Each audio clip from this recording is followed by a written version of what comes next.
Hello there and welcome. In this video I want to give you 10 different tips and tricks for the best builds and combos in Ball X Pit. The goal of this video is not to tell you which are the most important combos or the most game-breaking ones. It is more about giving you the sense of sniffing out the best combos for your approach, because there's just so many things to try out, and it would be really a waste of a great game to just go for the same old on each run. So, that being said, let's start with number one. Combos are often very character specific. So all in all, you will never play the same things for the same characters alone due to the reason that they behave wildly differently in their setup. So this means always take into account what your character is good at, take their passive abilities, take the attributes into account when you want to go for a specific strategy. I mean, it is not that terribly hard, but it is something I really needed a while to lean myself into to understand what really vibes well with which character and why things didn't work out and why they did work out with others. So that being said, let's talk number two about a couple of things about fusions. So fusions in this game allow you to just combine any ball with the other. We can do a really great amount of different things. Generally, you want to fuse together things that fit together.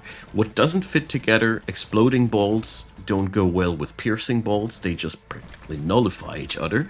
And beyond that, most combos have some sort of a practical use. It's the fun part about it. Obviously, not all of them are equally strong. There's a difference in power potential and many things.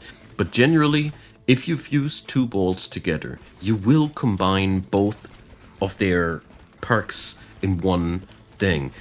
Like I said initially, a couple of combos are excluding one another, like piercing doesn't go with exploding, and some of the combinations go for a little bit unforeseen side effects. But generally, if one of the balls pierces, the fusion will pierce as well, and so on and so forth. This way, you can calculate out the combos that are really fun. We're going to talk about in detail, of course, a little bit later now. So, number three.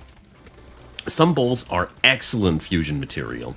So this means that they don't have that much value on their own. My personal favorite of all these is the Cell Ball. There it goes. This thing just splits itself if it hits. On itself, it's a pretty boring one, which just comes with a couple of extra balls, but if you fuse it with anything else, you can multiply a ball for itself. There's a couple of other effects as well that just serve really good as combo material. Ghost is another one, it just pierces and goes really super well in combination with evolved balls. The short message here is that it really pays off to find out which of the basic balls are really strong evolution or fusion material by themselves by just smacking them onto an evolved ball. Some of them, Ghost, for example, can really bring devastating results. More about that in a hot minute. So number four, I want to talk about one ball specifically because it's just such a multi-purpose thing, the Vampire Ball. This thing is the number one support item if you are generally bad at dodging things and you are taking too much damage during your runs. Generally speaking, the healing aspect of that thing is so big that it allows you to play a lot easier on those bosses. It gives you time in encounters, it gives you some forgiveness when you have not killed the elite enemy fast enough. In short, most builds that don't clear the screen super easy can afford to bring a Vampire Ball in one way or another. It's basically never a bad thing, and all you need to do is fuse it with a little bit of an AoE effect, and all of a sudden you have a pretty effective healing tool without having to invest too much. This thing is so good that I dedicated an entire bullet point to it. Think about it. So, number five. So let's talk about evolutions. Evolutions do trigger a different form of fusion, so to speak. When two balls evolve, they bring a new set of things that sometimes don't come as intuitive as other things. Often they work really as you would expect. Sometimes they lose an aspect, sometimes they lose Pierce, sometimes they lose an original trait that both one of the two balls had. In short, evolution doesn't follow the rules that you're used to, and that's a fun thing. So, all in all, we want to go, when we evolve balls, for a differentiation between damage and crowd control. There's always some items that either slow the enemy, freeze the enemy, let them take more damage, go against each other. These are all crowd control effects. These all have a tendency to have less damage potential, which means, all in all, you want to not only gear yourself out with crowd control effects, because if you are not featuring high enough base stats, this might result in a build that doesn't hit hard enough to go for the last third of the run, or something like that. Okay, so let's talk about good combos. Number 6.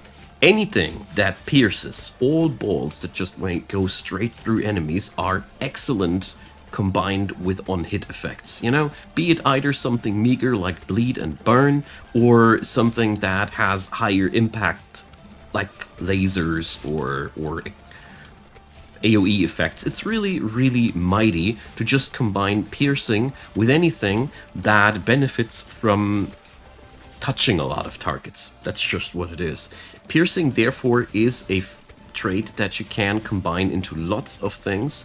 The general verdict is, when you apply piercing to a ball, one thing you should take into account, you are reducing its single target damage potential, because a ball that just goes through the enemy can bounce as often as a ball that can go into a tight corner of the enemy formation and go crazy there, and can get up to 10 or 20 hits, whereas the piercing one can only get 3 or 4 at tops at the same time. This does make a huge difference in terms of damage potential. So, short verdict here, if you apply some fusion on a piercing effect, it is a great AoE enhancer, but it does dilute the damage to single targets quite substantially. So number 7, on-hit effects. With that I mean really everything that either procs a laser, applies a stack of something on the enemy, or applies a detonating charge. All these things I consider on-hit effects. It's a pretty wide family in this game, and all of them like to be combined either with AoE effects. It's not only the piercing that I mentioned in the previous point, it's also things like earthquake and lightning that just do a splash effect. On-hit effects really like that. If you apply burn with earthquake, you get a pretty nice splash of burn. If you apply burn and laser, you get a column-wide lasering effect. It's pretty nice and nifty, and all in all, there's so many different things that you can do with it. One last thing that I want to mention, cloning on-hit effects is really, really massive. Putting a cell on a laser, putting a cell on a exploding effect, or it's just always a nice thing to put the to multiply on mighty on hit effects. It just has a big oomph, and it really, really feels good to use these. So, number 8, one other family of upgrades you can go for. We already been talking about piercing things, but you can do something else with them, and that is combine them voluntarily with crowd control effects. Many crowd control effects are just bound to bouncing around. My favorite about these is just the plain old ice effect that just freezes one target.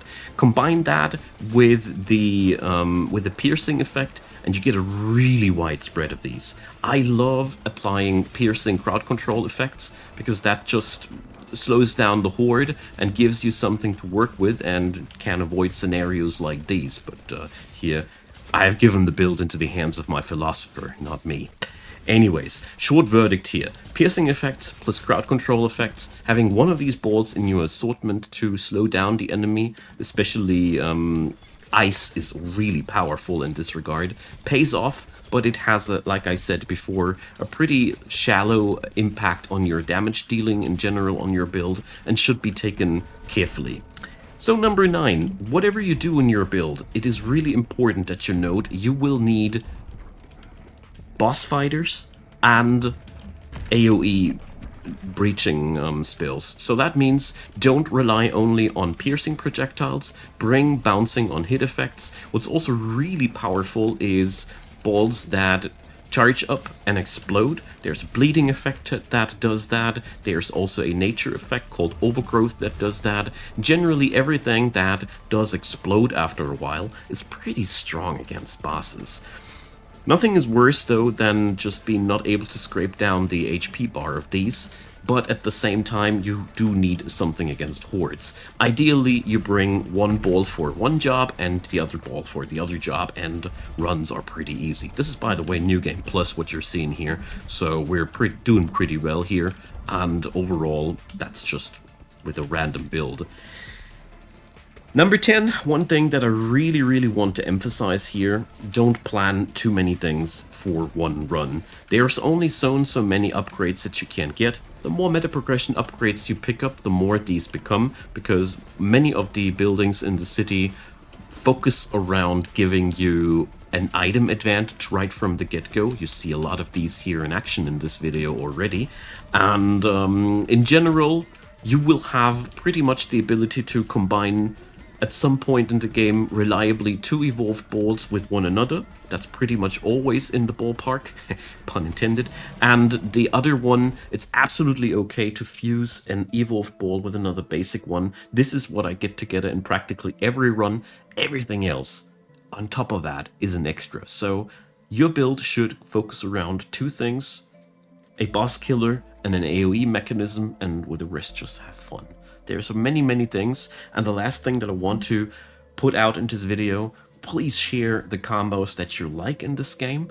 I really want to see a comment section full with fun things for everybody to try out. I did this on purpose to keep this video a little bit more on the spoiler-free side, more on the inspirational side, to find out how to combine things, because I really think experimenting around with all that stuff is where the fun's living at in this game. So I hope this was helpful. Let me know what you think. Leave a like, leave a subscribe, consider donating via Ko-fi or any other given means. Thanks a lot for all the support out there. Have a look at my chaotic city, and thanks for watching this video up until the very end.